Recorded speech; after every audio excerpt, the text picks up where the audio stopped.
El deseado de todas las gentes. Capítulo 27. Puedes limpiarme. Este capítulo está basado en Mateo 8, 2 al 4, 9, 1 al 8 y versos 32 al 34. Marcos 1, versos 40 al 45 y capítulo 2, versos 1 al 12. Lucas 5, 12 al 28. La lepra era la más temida de todas las enfermedades conocidas en el Oriente. Su carácter incurable y contagioso y sus efectos horribles sobre sus víctimas llenaban a los más valientes de temor. Entre los judíos era considerada como castigo por el pecado y por lo tanto se la llamaba el azote, el dedo de Dios. Profundamente arraigada, imposible de borrar, mortífera, era considerada como un símbolo del pecado.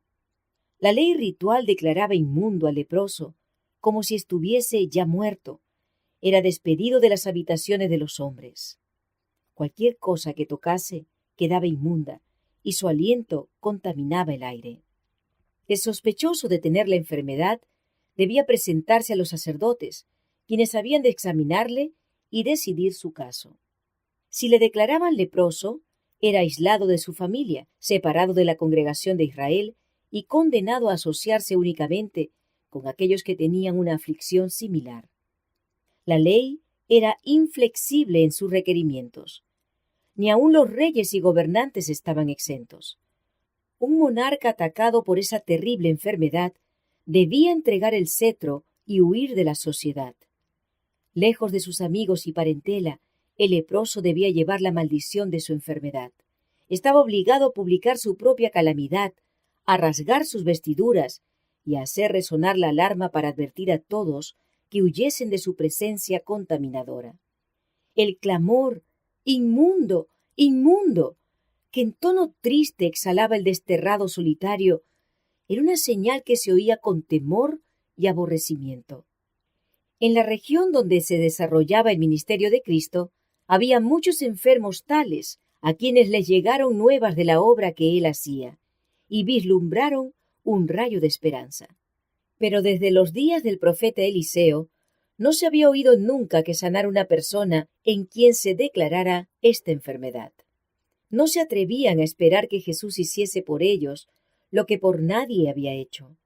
Sin embargo, hubo uno en cuyo corazón empezó a nacer la fe, pero no sabía cómo llegar a Jesús. Privado como se hallaba de todo trato con sus semejantes, ¿cómo podría presentarse al sanador? Y además se preguntaba si Cristo le sanaría a él. ¿Se rebajaría hasta fijarse en un ser de quien se creía que estaba sufriendo un castigo de Dios? ¿No haría como los fariseos y aun los médicos?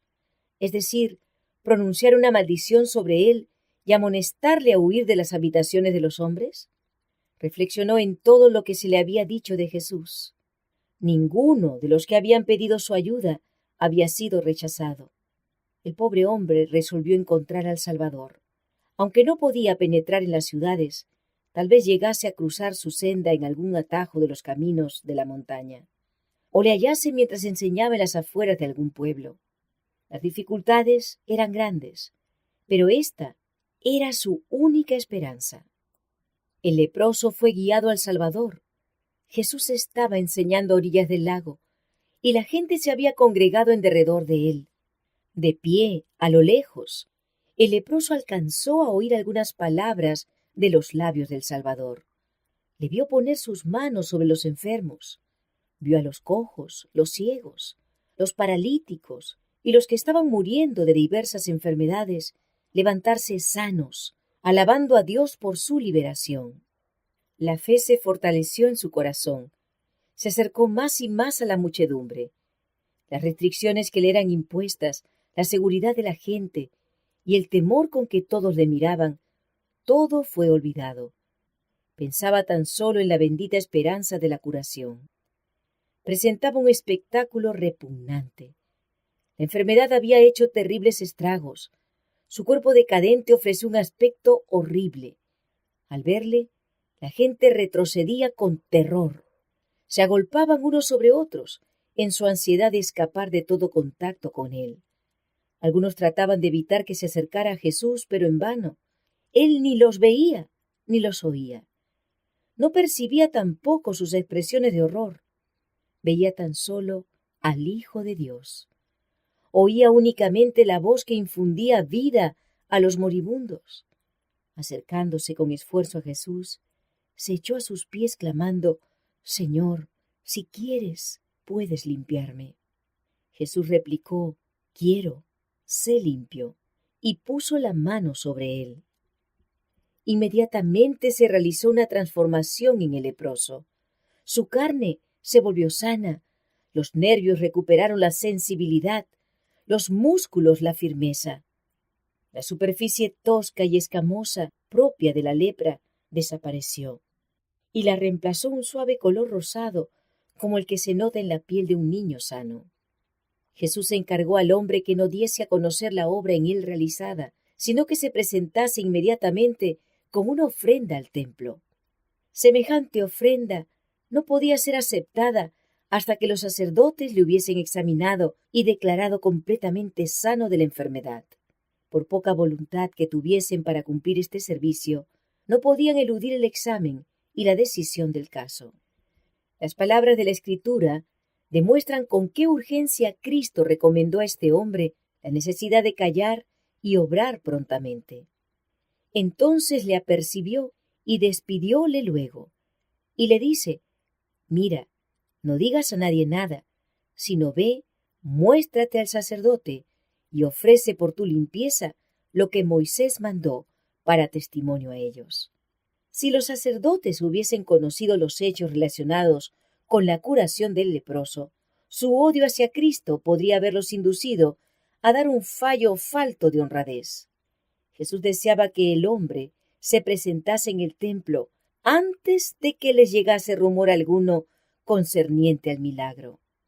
Así se podría obtener una decisión imparcial y el leproso sanado tendría permiso para volver a reunirse con su familia y sus amigos. Jesús tenía otros objetos en vista al recomendar silencio al hombre. Sabía que sus enemigos procuraban siempre limitar su obra y apartar a la gente de él. Sabía que si se divulgaba la curación del leproso, otros aquejados por esta terrible enfermedad se agolparían en derredor de él y se haría correr la voz de que su contacto iba a contaminar a la gente. Muchos de los leprosos no emplearían el don de la salud en forma que fuese una bendición para sí mismos y para otros.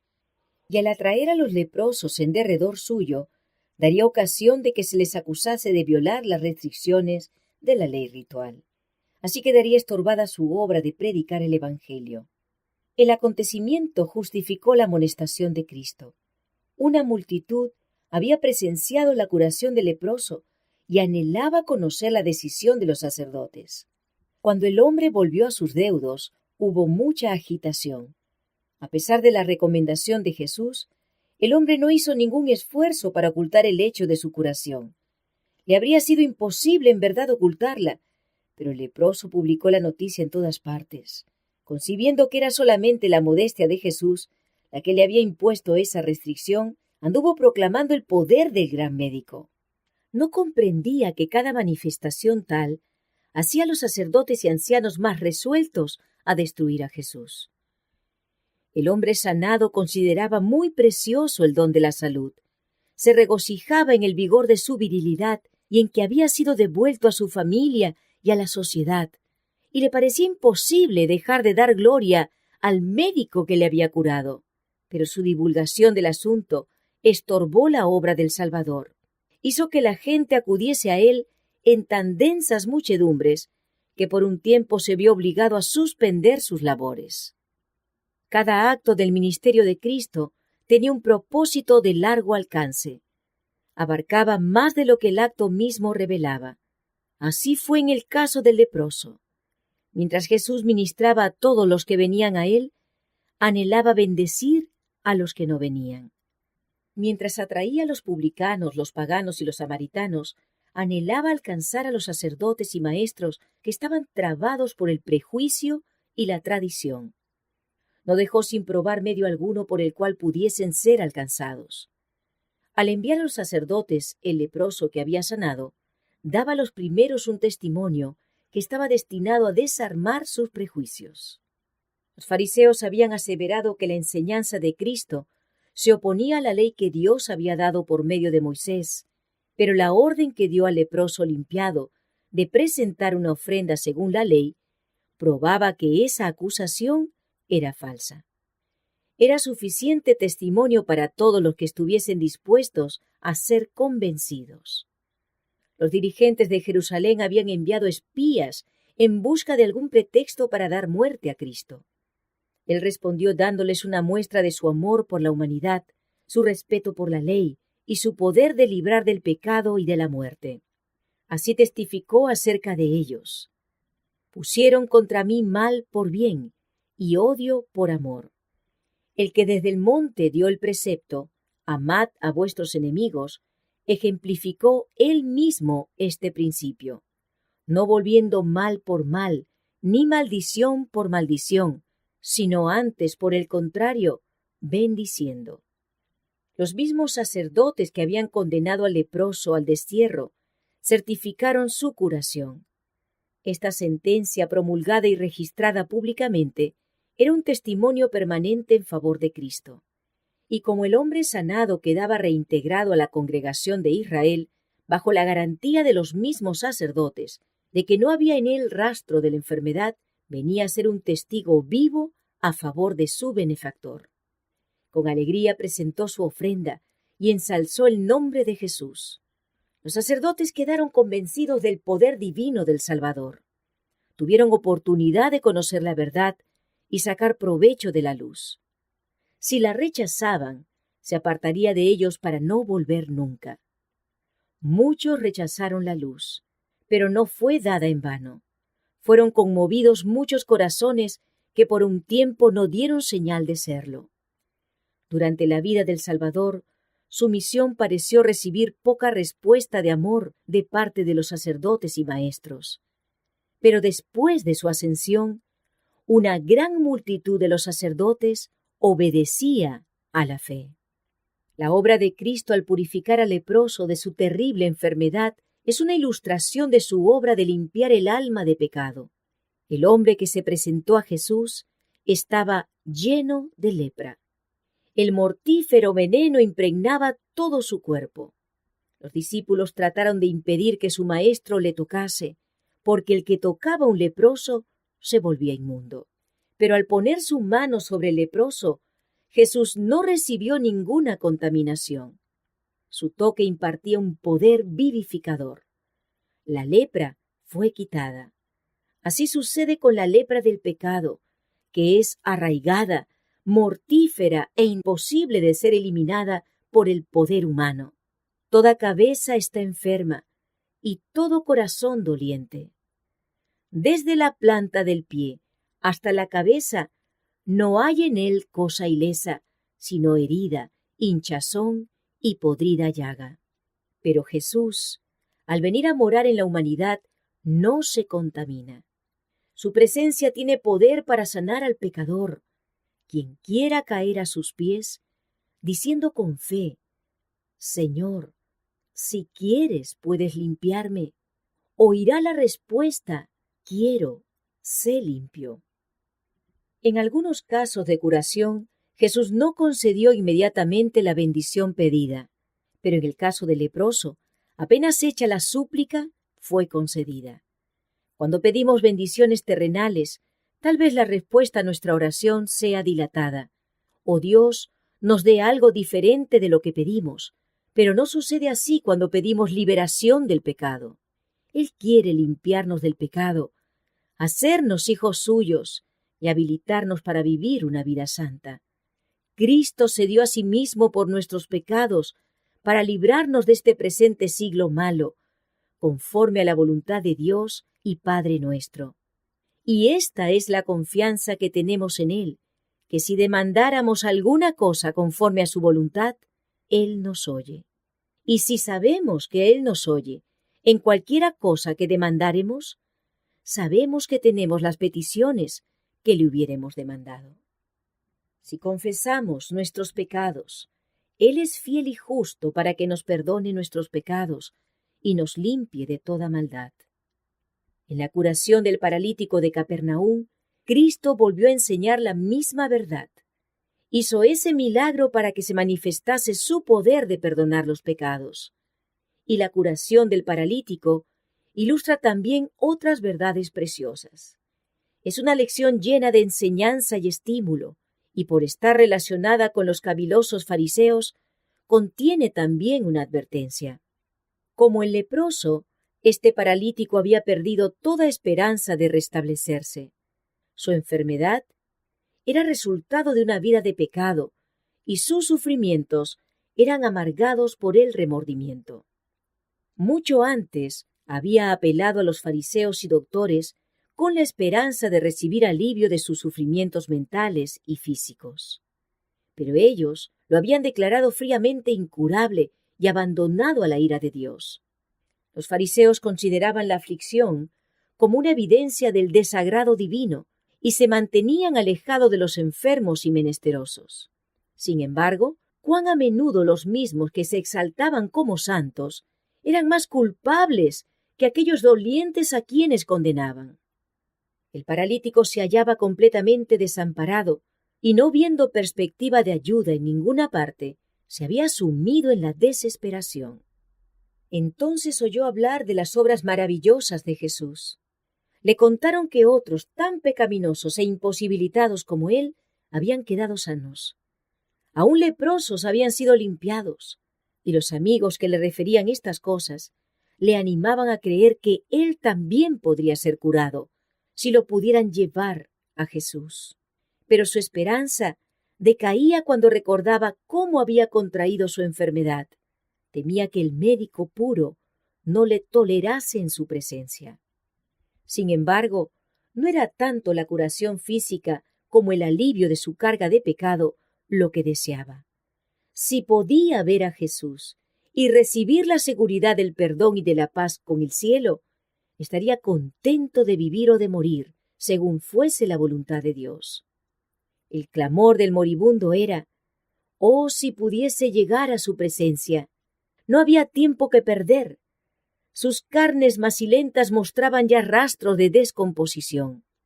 Rogó a sus amigos que le llevasen en su camilla hasta Jesús, y con gusto ellos intentaron hacerlo.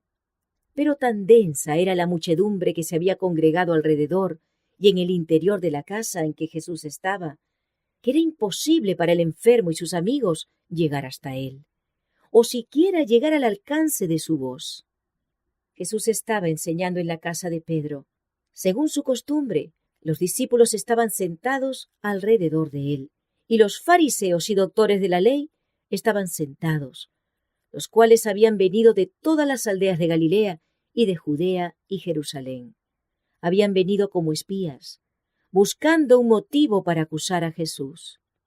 Fuera del círculo de estos oficiales se hallaba la turbamulta, compuesta de los ansiosos, los reverentes, los curiosos y los incrédulos.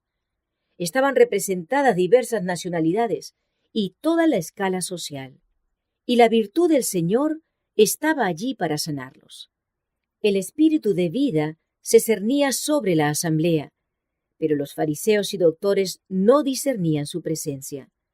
No sentían necesidad alguna, y la curación no era para ellos. A los hambrientos hinchió de bienes, y a los ricos envió vacíos. Repetidas veces los que transportaban al paralítico trataron de abrirse paso a través de la muchedumbre, pero en vano. El enfermo miraba en derredor suyo con angustia indecible. ¿Cómo podía abandonar su esperanza cuando la ayuda que había anhelado durante tanto tiempo estaba tan cerca? Por su indicación, sus amigos le llevaron al techo de la casa, y abriendo un boquete en dicho techo, le bajaron a los pies de Jesús. El discurso quedó interrumpido. El Salvador miró el rostro entristecido y vio los ojos suplicantes que se clavaban en él. Comprendía el caso. Había atraído así este espíritu perplejo y combatido por la duda. Mientras el paralítico estaba todavía en su casa, el Salvador había convencido su conciencia. cuando se arrepintió de sus pecados y creyó en el poder de Jesús para sanarle, la misericordia vivificadora del Salvador había bendecido primero su corazón anhelante. Jesús había visto el primer destello de la fe convertirse en la creencia de que Él era el único auxiliador del pecador, y le había visto fortalecerse con cada esfuerzo hecho para llegar a su presencia. Ahora, con palabras que cayeron como música en los oídos del enfermo, el Salvador dijo: «Confía, hijo, tus pecados te son perdonados». La carga de desesperación se desvaneció del alma del enfermo. La paz del perdón penetró en su espíritu y resplandeció en su rostro. Su dolor físico desapareció y todo su ser quedó transformado. El paralítico impotente estaba sano, el culpable pecador perdonado. Con fe sencilla aceptó las palabras de Jesús como la bendición de una nueva vida.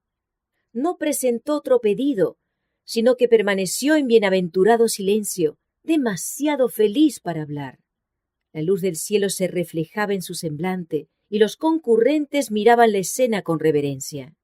Los rabinos habían esperado ansiosamente para ver en qué forma iba a disponer Cristo de ese caso. Recordaban cómo el hombre se había dirigido a ellos en busca de ayuda y le habían negado toda esperanza o simpatía. No satisfechos con esto, habían declarado que sufría la maldición de Dios por causa de sus pecados. Esas cosas acudieron nuevamente a su mente cuando vieron al enfermo delante de sí.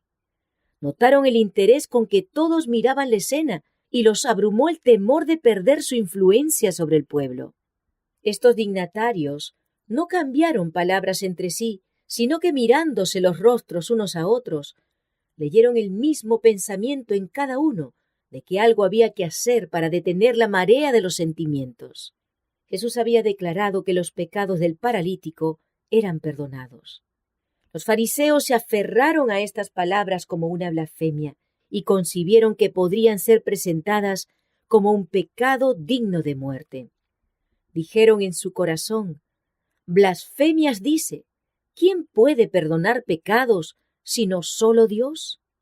Fijando en ellos una mirada bajo la cual se atemorizaron y retrocedieron, Jesús dijo: «¿Por qué pensáis mal en vuestros corazones? Porque, ¿qué es más fácil decir? Los pecados te son perdonados, o decir, levántate y anda. Pues para que sepáis que el Hijo del Hombre tiene potestad en la tierra de perdonar pecados, dice entonces al paralítico, levántate, toma tu cama y vete a tu casa». Entonces el que había sido traído en una camilla a Jesús se puso de pie con la elasticidad y fuerza de la juventud. La sangre vivificadora corrió raudamente por sus venas. Todo órgano de su cuerpo se puso en repentina actividad. El rosado color de la salud sucedió a la palidez de la muerte cercana. Entonces él se levantó luego y, tomando su lecho, se salió delante de todos, de manera que todos se asombraron y glorificaron a Dios, diciendo: «Nunca tal hemos visto». Oh admirable amor de Cristo, que se inclina a sanar al culpable y afligido. La divinidad se compadece de los males de la doliente humanidad y los calma. Oh maravilloso poder, así manifestado en favor de los hijos de los hombres. ¿Quién puede dudar del mensaje de salvación? ¿Quién puede despreciar las misericordias de un Redentor compasivo? Para restaurar la salud a ese cuerpo que se corrompía, no se necesitaba menos que el poder creador. La misma voz que infundió vida al hombre creado del polvo de la tierra había infundido vida al paralítico moribundo. Y el mismo poder que dio vida al cuerpo había renovado el corazón. El que en la creación dijo y fue hecho, mandó y existió, había infundido por su palabra vida al alma muerta en delitos y pecados. La curación del cuerpo era una evidencia del poder que había renovado el corazón. Cristo ordenó al paralítico que se levantase y anduviese, para que sepáis, dijo, que el Hijo del Hombre tiene potestad en la tierra de perdonar pecados. El paralítico halló en Cristo curación, tanto para el alma como para el cuerpo. La curación espiritual fue seguida por la restauración física. Esta lección no debe ser pasada por alto. Hay hoy día miles que están sufriendo de enfermedad física y que, como el paralítico, están anhelando el mensaje: tus pecados te son perdonados. La carga de pecado, con su intranquilidad y deseos no satisfechos, es el fundamento de sus enfermedades. No pueden hallar alivio hasta que vengan al médico del alma. La paz que Él solo puede dar impartiría vigor a la mente y salud al cuerpo. Jesús vino para deshacer las obras del diablo. En Él estaba la vida, y Él dice: yo he venido para que tengan vida y para que la tengan en abundancia. Él es un espíritu vivificante y tiene todavía el mismo poder vivificante que mientras estaba en la tierra. Sanaba a los enfermos y perdonaba al pecador. Él perdona todas tus iniquidades. Él sana todas tus dolencias. El efecto producido sobre el pueblo por la curación del paralítico fue como si el cielo, después de abrirse, hubiese revelado las glorias de un mundo mejor. Mientras que el hombre curado pasaba por entre la multitud, bendiciendo a Dios a cada paso y llevando su carga como si hubiese sido una pluma, la gente retrocedía para darle paso, y con temerosa reverencia le miraban los circunstantes, murmurando entre sí: hemos visto maravillas hoy. Los fariseos estaban mudos de asombro y abrumados por su derrota. Veían que no había oportunidad de inflamar a la multitud con sus celos. El prodigio realizado en el hombre, a quien ellos habían entregado a la ira de Dios, había impresionado de tal manera a la gente que por el momento los rabinos quedaron olvidados. Vieron que Cristo poseía un poder que ellos habían atribuido a Dios solo. Sin embargo, la amable dignidad de sus modales estaba en marcado contraste con el porte altanero de ellos. Estaban desconcertados y avergonzados, y reconocían, aunque no lo confesaban, la presencia de un ser superior. Cuanto más convincente era la prueba de que Jesús tenía en la tierra poder de perdonar los pecados, tanto más firmemente se atrincheraban en la incredulidad. Salieron de la casa de Pedro, donde habían visto al paralítico curado por la palabra de Jesús, para inventar nuevas maquinaciones con el fin de hacer callar al Hijo de Dios. La enfermedad física, por maligna que fuese y arraigada que estuviera, era curada por el poder de Cristo, pero la enfermedad del alma se apoderaba más firmemente de aquellos que cerraban sus ojos para no ver la luz. La lepra y la parálisis no eran tan terribles como el fanatismo y la incredulidad. En la casa del paralítico sanado hubo gran regocijo cuando él volvió a su familia, trayendo con facilidad la cama sobre la cual se le había llevado de su presencia poco tiempo antes. Le rodearon con lágrimas de alegría, casi sin atreverse a creer lo que veían sus ojos. Estaba delante de ellos, en el pleno vigor de la virilidad. Aquellos brazos que ellos habían visto sin vida obedecían prestamente a su voluntad. La carne que se había encogido, adquiriendo un color plomizo, era ahora fresca y rosada. El hombre andaba con pasos firmes y libres. En cada rasgo de su rostro estaban escritos el gozo y la esperanza, y una expresión de pureza y paz había reemplazado los rastros del pecado y del sufrimiento. De aquel hogar subieron alegres palabras de agradecimiento, y Dios quedó glorificado por medio de su Hijo, que había devuelto la esperanza al desesperado y fuerza al abatido. Este hombre y su familia estaban listos para poner sus vidas por Jesús. Ninguna duda enturbiaba su fe, Ninguna incredulidad manchaba su lealtad hacia aquel que había impartido luz a su oscurecido hogar.